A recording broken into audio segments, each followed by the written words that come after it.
Imagine a world where rural communities thrive and visitors can connect with nature and culture in a sustainable way. This is the vision of the article we'll be reviewing today, which explores the pathways towards the transformation of sustainable rural tourism management in Central Java, Indonesia. First of all, Selamat Hari Raya to Dr. Mashita and all of you guys. And here I'm presenting to all of you the dream team, which is me, Feroz Ikhmal bin Zulkifli, and my friend Hanif bin Abdul Malek. For introduction, this paper presents transformation pathways towards sustainable rural tourism management in developing countries. The general objective is to develop sustainable development strategies in the context of rural tourism. The specific objectives are to develop policy pathways and the best scenarios in this context. The study was conducted in Kedung Ombor area in Central Java, Indonesia, a representative area involving several districts and other public organizations as stakeholders. Indonesia is endowed with rich material and cultural capital that could be developed for tourism activities. In addition, the tourism sector plays a paramount role in the Indonesian economy. In Indonesia, rural tourism is manifested in the form of developing tourist villages. Since 2021, this has been determined by the Coordinating Ministry for the Economic Affairs to be the direction of tourism development in rural areas. The goal is to increase economic growth and people's welfare, eradicate poverty, overcome unemployment, preserve nature, the environment and natural resources, and promote culture regional economy, ultimate driving national economic growth. According to the Central Bureau of Statistics in 2021, tourism villages in Indonesia total 1,831. However, only 2.73% of these have become advanced tourist villages, which is indicated by the increasing variety of occupation of the population, the development of public facilities and infrastructure, and the improving social conditions in the community economy. This number is tiny compared with the number of tourist villages, which continues to increase yearly. In Indonesia, tourist villages are categorized as pilot, developed, and independent villages. Many factors contribute to the low number of developed tourism villages, including a lack of understanding on the part of policymakers at the village and regional government levels regarding the comprehensive development of tourism villages, the absence of planning involving stakeholders, overlapping policies, and planning that emphasize technical aspects. As a complex system, tourism development requires careful planning that is supported by all stakeholders, and it should be based on a strategic approach that is goal-oriented and comprehensive. The absence of proper planning will generate a form of tourism that tends to have a detrimental effect on social and natural conditions. The general objective of this paper is to develop sustainable tourism strategies in the context of rural tourism by developing transformation pathways toward the sustainable management of rural tourism in an institutional context in the Kedung Ombor Reservoir area, Central Java, Indonesia. This objective can be broken down into three specific objectives based on three research questions.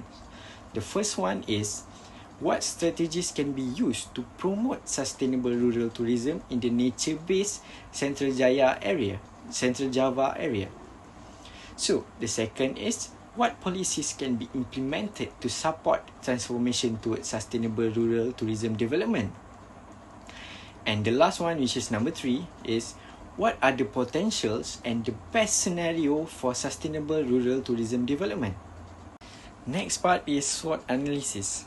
For strengths, the Kedung Ombor area has 8 tourist villages with potential for tourism development. the area is endowed with rich material and cultural capital that can be developed for tourism activities. The tourism sector plays a paramount role in the Indonesian economy. For weaknesses, lack of coordination and synergy among stakeholders, including the local government, forest area managers, dam managers, and also the community. Conflicts often arise, especially concerning land use rights and the division of authority.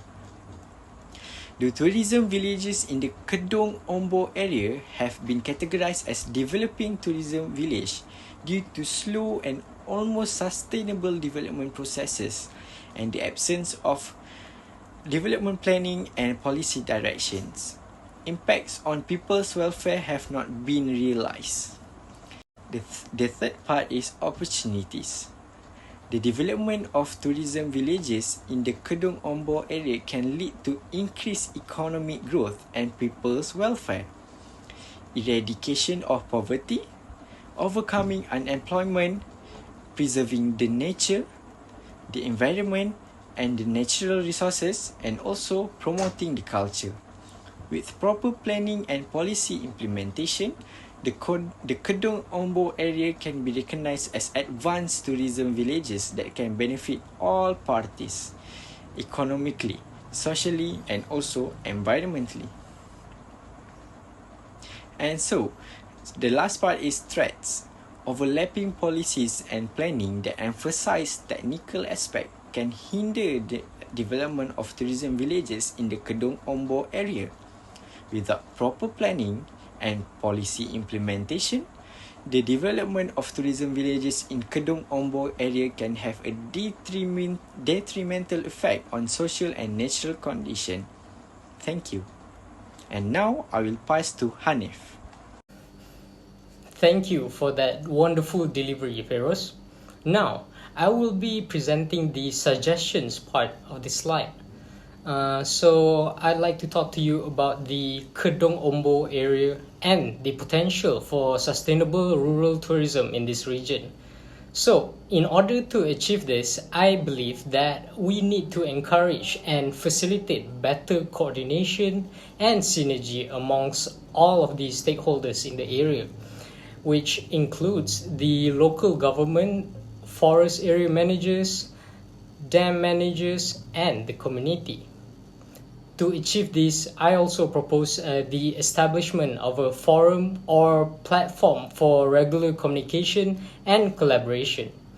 This would provide a space for stakeholders to share information, identify common goals, and work together towards the development of the sustainable tourism in the Kedong Ombo area.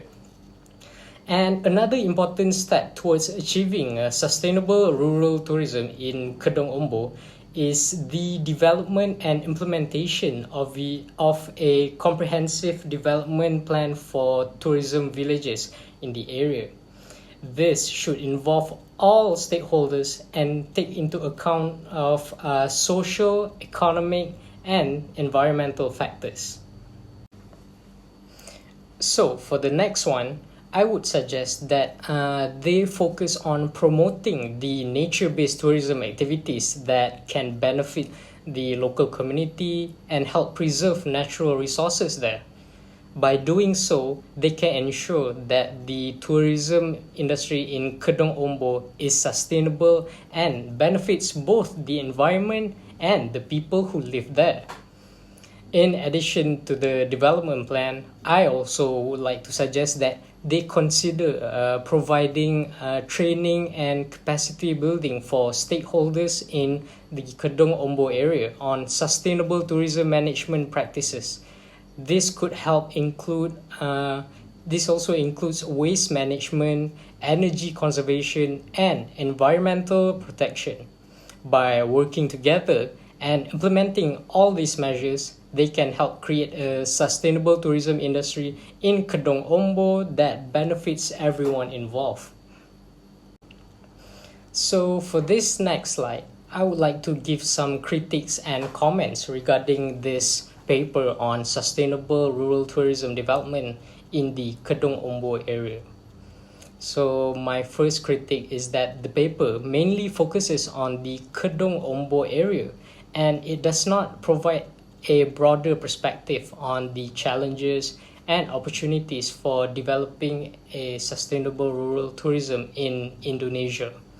While some of it does mention the need for proper planning, policy implementation, it does not provide any specific recommendations on what policies and strategies that should be adopted to achieve a sustainable rural tourism development in the Kedong Ombo area. Secondly, the paper also does not address the issues of community involvement and the participation in tourism development. This is also an important factor in ensuring that the benefits of tourism are distributed fairly and that the local community has a say in how tourism is managed. The lack of community involvement and participation can lead towards a negative impact, which is tourism being unfairly distributed, and this can cause conflict in the country. Lastly, the paper could also benefit from a more thorough analysis of the potential environmental impacts of tourism development in the Kedong Ombo area, including the effects on natural resources, wildlife, and ecosystems. It is important to consider that the potential negative environmental impact of tourism development and to develop strategies to mitigate these impacts. In conclusion, while the paper provides some very wonderful insights into sustainable rural tourism development in the Kedong Ombo area, it could benefit from a broader perspective, specific policy recommendations and community involvement and participation, and a more thorough analysis of the potential environmental impacts of tourism development. In conclusion, this paper has emphasized the critical role of transformation pathways in achieving sustainable rural tourism management in developing countries, specifically in the Kedong Ombo area of central Jabar, Indonesia. Our findings have revealed that proper planning and coordination amongst various stakeholders are crucial for the development of advanced tourism villages that can benefit all parties economically, socially, and environmentally. The tourism industry is an important contributor towards the Indonesian economy, and the Kedong Ombo area has significant potential for tourism development. But however, the slow and unsustainable development of tourist villages in the area can also contribute to the lack of proper policy implementation and coordination among stakeholders. Therefore, it is imperative that stakeholders such as the local government, forest area managers, dam managers, and the community work together towards sustainable rural tourism development. By implementing a long-term development strategies, policy pathways, and best case scenarios, we can create a sustainable tourism industry in the Kedong Ombo area that helps promotes economic growth, preserve nature, and promotes culture. We hope that these findings will inspire other developing countries to adopt similar approaches and work towards sustainable rural tourism development. Thank you everyone for listening, and thank you Dr. Mashita for your guidance. I wish everyone Selamat Hari Raya Aidilfitri and a happy holiday.